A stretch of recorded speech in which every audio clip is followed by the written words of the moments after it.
नमस्कार प्यारे बच्चों, स्वागत करती हूँ आप सभी का एक बार फिर से आपके अपने चैनल वेदांत लर्निंग पॉइंट पे। आज हम 8th ग्रेड अभ्यास पुस्तिका अंग्रेजी कक्षा 7 से lesson number 2 the wise man first solve करने वाले हैं। पिछले वीडियो में लेसन नंबर 1 रेनबो सॉल्व कर चुके हैं। लिंक आपको डिस्क्रिप्शन में मिल जाएगी, साथ ही साथ प्लेलिस्ट बनी है इंग्लिश की। प्लेलिस्ट पे जाके आप लेसन को अच्छे से समझ लीजिएगा। यदि आप चैनल पर नए हैं तो सारे लेसन्स सॉल्व करने के लिए चैनल को सब्सक्राइब जरूर कर लें। आइए शुरू करते हैं। लेसन को सॉल्व करने के लिए इंग्लिश रीडर से ये सेकंड लेसन अच्छे से रीड कर लीजिएगा, उसके बाद इसे सॉल्व करने बैठिएगा। सबसे पहले मल्टीपल चॉइस क्वेश्चंस दिए हुए हैं। ये जो आपकी अभी न्यू बुक आई है इस ईयर की, उसी के आपके ये लेटेस्ट क्वेश्चन है। Who worked for the nawab of Bhopal? कौन भोपाल के नवाब के लिए काम करता था? भोला काम करता था। यहाँ भोला पे टिक मार्क कर देंगे, यहाँ भोला लिख देंगे। Second question is what did the nawab give to Bhola? Nawab ने भोला को क्या दिया? तो कॉल्ट, एक घोड़े का बच्चा दिया। यहाँ पे कॉल्ट पे टिक मार्क करेंगे और यहाँ पे अकॉल्ट लिख देंगे। इसके बाद ये वेरी शॉर्ट आंसर रहेंगे।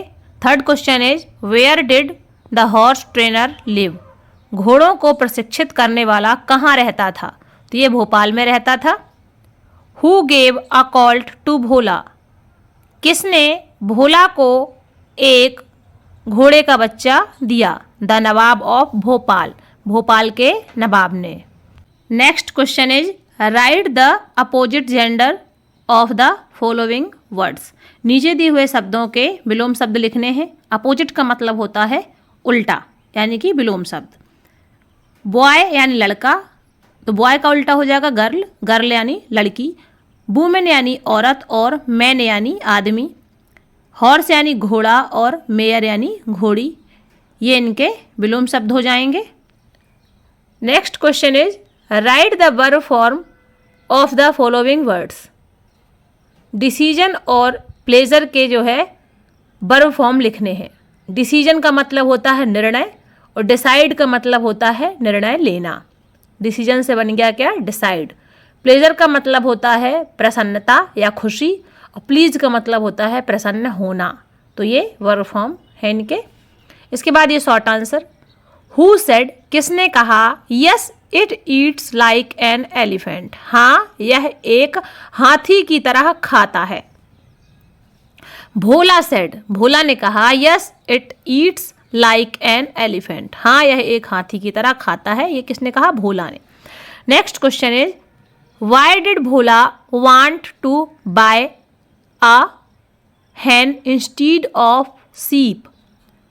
भोला मुर्गी की जगह भेड़ क्यों खरीदना चाहता था?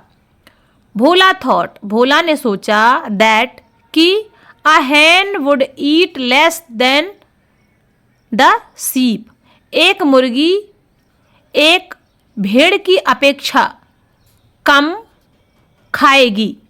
सो ही, इसलिए उसने want to buy a hen instead of a sheep, एक मुर्गी को भेड़ की स्थान पर खरीदा या वो खरीदना चाहता था। What was the opinion of Bhola and his wife regarding horse selling? भोला और उसकी पत्नी की घोड़े को बेचने के बारे में क्या राय थी? Bhola and his wife felt that, Bhola और उसकी पत्नी को लगता था कि the horse ate a lot of fodder, घोड़ा बहुत चारा खाता है। सो दे डिसाइडेड, इसलिए उन्होंने to exchange it for something else, इसीलिए उन्होंने घोड़े को किसी भी चीज से बदलने का निश्चय किया या निर्णय लिया। Next question is it eats like an elephant. Change into negative sentence. लिखा है कि इस टेंस को, जो ये सेंटेंस दिया हुआ है, इसको नेगेटिव सेंटेंस में बदलना है। ये अफर्मेटिव है, इसको नेगेटिव बनाना है। तो it eats like an elephant, यह एक हाथी की तरह खाता है। तो ये है आपका प्रेजेंट इंडेफिनिट टेंस का अफर्मेटिव। जब नेगेटिव बनाएंगे तो प्रेजेंट टेंस की जो हेल्पिंग वर्ब होती है वो होती है डज, डू या डज होती है। It, he, she, it singular subject के साथ डज लगाते हैं, और we, you, they plural form और आई के साथ डू का यूज किया जाता है। तो यहाँ पे इट है, इट के साथ डज आएगा। नेगेटिव बनाना है तो नॉट लगाएंगे। और ये जो ईट्स है ये आपका फिफ्थ फॉर्म है, यहाँ पे फर्स्ट फॉर्म यूज करना है, तो ईट हो जाएगा। लाइक एन एलिफेंट, ज्यों का त्यों लिख देंगे, तो ये हो जाएगा it does not eat like an elephant. यह एक हाथी की तरह नहीं खाता है, ये इसका नेगेटिव फॉर्म हो जाएगा। इसके बाद है इसके लॉन्ग आंसर। क्वेश्चन है why did Bhola want to buy green mangoes. Bhola हरे आम क्यों खरीदना चाहता था। भोला थॉट, भोला ने सोचा, my wife loves to eat chutney, मेरी पत्नी को चटनी खाना बहुत पसंद है। And these mangoes will make delicious chutney, और इन आमों से बहुत अच्छी चटनी बनेगी, या शानदार या लाजवाब चटनी बनेगी। So he wanted to buy green mangoes, इसीलिए वह हरे आमों को खरीदना चाहता था। Write 5 sentence about Bhola. Bhola के बारे में 5 वाक्य लिखना है। तो यहाँ पर कैसे लिखेंगे कि Bhola was a horse trainer, Bhola घोड़ों को प्रशिक्षित करने वाला था। He took his horse to sell in the market, वह अपने घोड़े को बाजार में बेचने के लिए ले गया। First he exchange his horse for a donkey, सबसे पहले उसने अपने घोड़े को एक गधे से बदला। Then he exchange donkey for a sheep for आ हैन, उसके बाद उसने गधे को भेड़ से और भेड़ को मुर्गी से चेंज किया या बदला। Thus finally with green mangoes in exchange of a horse he went back to his way home। अतः अंत में